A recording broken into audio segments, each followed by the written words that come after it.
مجھے اپنے استاد ڈاکٹر اسرار صاحب کی بات جو میں صرف اپنے قریبی دوستوں کو بتاتا تھا، اب میں پبلکلی بھی آپ کو بتاتا ہوں، وہ یاد آئی۔ وہ اکثر اپنی ویڈیوز میں کہا کرتے تھے کہ جو شخص بھی رسول اللہ کے پیٹرن پہ دعوت شروع کرے گا صلی اللہ علیہ وآلہ وسلم، نبی صلی اللہ علیہ وآلہ وسلم کی ختم نبوت کی برکت سے ان کا پیغام ان کی امت تک پہنچائے گا، اس شخص کو ان تمام حالات و واقعات سے گزرنا پڑے گا جن سے رسول اللہ کو گزرنا پڑا صلی اللہ علیہ وآلہ وسلم۔ اگر اس وقت عبداللہ ابن ابی منافق تھا نا، تو ہماری اس دعوت میں بھی عبداللہ ابن ابی کی طرح کے منافقین آئیں گے۔ فرق صرف یہ ہے کہ ہمیں چونکہ وحی کی تائید حاصل نہیں، ہم کسی کو منافق نہیں کہیں گے، ہم مسلمان اسے کنسیڈر کریں گے، مر جائیں گے جنازہ بھی پڑھیں گے، دعا بھی کریں گے ان کے لیے۔ اگر رسول اللہ کے مقابلے پہ ابو جہل تھا، ہمارے مقابلے پہ بھی ابو جہل آئیں گے۔ اگر رسول اللہ کے ساتھیوں میں دلیر لوگ تھے، ہمارے اسٹوڈنٹس میں بھی نبی صلی اللہ علیہ وآلہ وسلم کی ختم نبوت کے مجاہد دلیر موجود ہوں گے۔ اگر وہاں پہ کوئی کمزور لوگ تھے تو یہاں پہ بھی موجود ہوں گے۔ وہ سارے کے سارے حالات و واقعات وہ آپ کو یہاں پہ نظر آئیں گے۔ میں تو پریکٹیکلی وہ ساری کی ساری دعوت جو ہے نا، وہ عمر سیریز میں جو انہوں نے فلمائی ہے، میں وہ انجوائے کر رہا ہوں۔ میں پن پوائنٹ بھی کر سکتا ہوں کہ ہماری اس دعوت میں عبداللہ ابن ابی کون ہے، ابو جہل کون ہے، لیکن پرسنل ہونے کی ضرورت نہیں۔ انجوائے کریں ان چیزوں کو، اور اللہ کا شکر ادا کریں کہ صدیوں سے ہمارے آباء و اجداد کو ان لوگوں نے جس گمراہی میں رکھا، وہ تو بےچارے جہاں گئے یا گئے، آپ لوگ بچ گئے۔ جس طرح وہ آپ کو پتا ہے جب نبی علیہ السلام مکے میں داخل ہوئے تو حضرت ابو سفیان رضی اللہ تعالیٰ عنہ کی جو بیوی تھی ہند رضی اللہ تعالیٰ عنہ، مسلمان ہوگی، صحابی ہیں، تو انہوں نے کس طرح وہ بت گرائے اور پھر وہ روئیں، اور انہوں نے کہا کہ مجھے سمجھ نہیں آ رہی کہ میں اس بات پہ روؤں کہ میں اپنے باپ اور بھائیوں کے قتل کا بدلہ محمد سے نہیں لے سکی، یا اس بات پہ روؤں کہ میرے باپ اور بھائی نبی صلی اللہ علیہ وسلم کی مخالفت کرنے کی وجہ سے جہنم کی آگ میں جل رہے ہیں۔ اس وقت تو حق کھل گیا ان پہ، لیکن اس سے پہلے وہ نبی صلی اللہ علیہ وسلم کی دشمنی میں آپ سے بدلہ لینے کے لیے اپنے باپ اور بھائیوں کا تیار بیٹھی تھی۔ اللہ نے قسمت بدل دی۔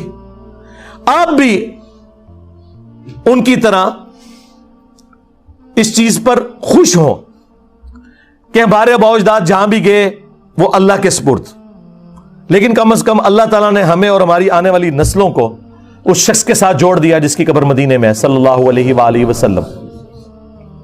یہ تھوڑی کامیابی ہے۔ تو میرے بھائی یہ کولڈ وار ہے، ٹھیک ہے، ان کے پاس کوئی بہانہ نہیں ہے ہمیں زیر کرنے کا، اللہ کے فضل سے۔ یہ کہتے تھے مشہوری کے لیے کر رہا ہے، اور اللہ کے بندو تمہارے تمام ٹی وی چینلز کے چاہے سیاسی پروگرام ہو چاہے مذہبی پروگرام ہو، تمہارے سارے بڑے بڑے علماء نام لیے بغیر پوری دنیا میں جتنے، ان کے پروگرام دیکھ لو، ہمارے اس پلیٹ فارم سے زیادہ کسی کی ویورشپ ہے؟ الحمدللہ۔ جبکہ کوئی مدرسہ نہیں، کوئی مدرسے کے اسٹوڈنٹ نہیں بھرتی کیے ہوئے، کوئی چندہ بک نہیں، کوئی مسجد نہیں، اور اس سے بڑھ کر چندے ان کو دیتے ہیں، نمازیں ان کے پیچھے پڑھتے ہیں۔ یہ سارے ایک دوسرے کو کافر سمجھتے ہیں، ہم ان سب کو مسلمان سمجھتے ہیں۔ تھوڑی کامیابی ہے اللہ کے فضل سے۔ تو یہ کولڈ وار ہے، ہم ون کر رہے ہیں، ہمیں کوئی ضرورت نہیں ادھر ادھر اپنی ایکٹیویٹیز میں پڑھنے کی، ٹھیک ہے۔ رہ گئے قانونی معاملات، وہ صرف جیلم اکیڈمی دار ارکم نے دیکھنے ہیں۔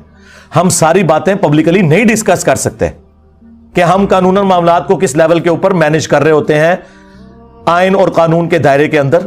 بس ان چیزوں کو پبلکلی ڈسکس کرنے سے ان کی چیخوں کے ساتھ کچھ اور بھی نکل جائے گا، اس لیے ان کو کم از کم اس قابل رہنے دے کہ یہ نماز تو پاک صاف کپڑوں میں پڑھا کریں نا جو پڑھتے ہیں۔ تو اس لیے نا ان چیزوں کو پبلکلی ڈسکس کرنے کی ضرورت نہیں ہے۔ آپ لوگ اپنا کام جاری رکھیں جس طریقے سے بھی ہے، کوئی ایکسٹرا جوڈیشل ایکٹیویٹی پرفارم نہیں کرنی۔ تو یہ دعوت میں جو اس قسم کے معاملات آتے ہیں نا، یہ آتے ہیں۔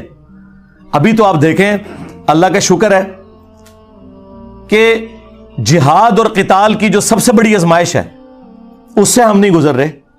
کنٹریز بن چکے ہیں، ملکوں کی فوجیں ہیں، ورنہ آپ ذرا صحابہ کرام اور اہل بیت کی قربانیوں کو دیکھیں، وہ اپنے چھوٹے چھوٹے بچوں کو بیویوں کو چھوڑ کے جانصاری کے ساتھ میدان جنگ میں جاتے تھے، واپسی پہ ان کی لاشیں بھی مسلح ہوئی بھی گھر واپس آتی تھی. آپ کو تو یہ نہیں کرنا پڑ رہا. تو 4 گالیاں اگر کوئی سن لیتا ہے تو اس سے کیا فرق پڑتا ہے؟